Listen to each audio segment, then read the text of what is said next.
Hello, Helena. This is Emily McVeigh, Executive Director of the United Way of the Lewis and Clark area. I'm here with my coworker Jeff. We're going to talk about the Longest Night Memorial and want to get an invite out to the community and make sure everybody knows when and where. Every year we help coordinate the Longest Night Memorial with our friends at Good Samaritan, the Friendship Center, and the YWCA. And this has been going on for many, many years. Every December, the longest night of the year, we gather and we remember the people who passed away who were homeless or as a result of being homeless. Right, and the winter solstice, December 21st, this year it is Sunday night, it'll be at 4:30 at Women's Park, and we do want to invite the public. There's often a pretty decent crowd, usually over 100 people gather, and we want to memorialize folks we have lost over the past year. And we do so in a brief service in the park. And Emily, can I ask you to talk a little bit about folks who may get housed and then sometimes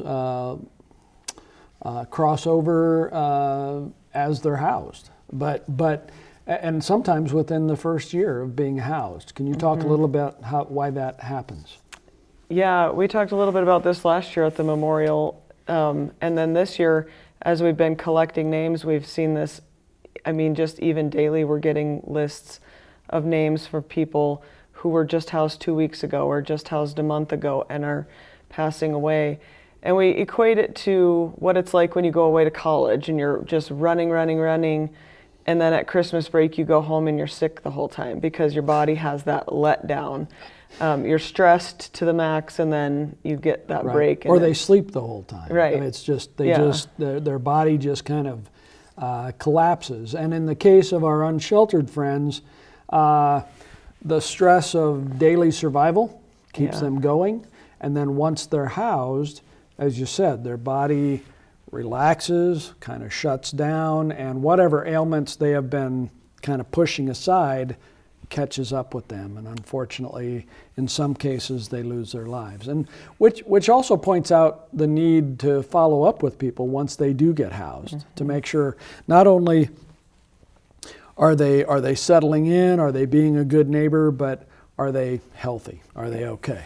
Are they getting to medical appointments? That's why it's important for our partnership with the Fuse program at St. Peter's Health. They can do that kind of work, or our Good Neighbors United program at United Way. What we know from data is that people who are unhoused pass away around age 50, which is significantly earlier than an average person in the United States. And so life expectancy is considerably shorter from living an unhoused lifestyle. There's a lot of diabetes, there's a lot of just stress factors that go into it, and they don't get treated while they're living day to day on the streets. And this year, one of the things that we'll talk about is the increase that we've seen in senior citizens being homeless in the state of Montana and across the country. We are seeing a huge increase of people over 60 and a really big increase of people over 50. So that 50 to 60 age range is really big.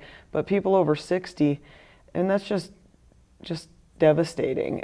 I don't know how you've lived your whole life and you've worked and but you're out because rent is too high or vouchers don't work or whatever things are happening in your life, and you can't make ends meet and you're living on the streets. The other thing we've seen a huge increase in is children. We've always had a big number at the school district who, we put out the point in time survey numbers every year, but we know that a lot of those kids don't get counted because they're couch surfing or living in campers that have power, so they don't count as homeless necessarily for HUD. But we've definitely seen a big increase across the nation of children who are connected to families who are living unhoused in cars and campers, and that just isn't safe in Montana. And so really looking hard at how we can help that situation as well. So it's our young and our old, and we're seeing a huge increase in those numbers, and so we really want to talk about that. Well, again, longest night, December 21st, Women's Park, 4:30. The public is invited. And if I can, I'm going to say we have over 20 people who we will be memorializing. We have 23 right now. Yeah. Right, and that's a startlingly high number. Yes. But we do want to offer them an appropriate send-off and memorialize them. We'll read their names at that service, and so folks, if you're concerned about this issue. We'll talk a little more in another segment about how you can volunteer, ways you can help, but we certainly want to invite you to that event on December 21st, the longest night. Yep. If you have any questions, you can contact us at United Way. We're in the blue building with the mural on Euclid, or you can call us at 406-442-4360. Thank you, Helena. We'll see you again next week.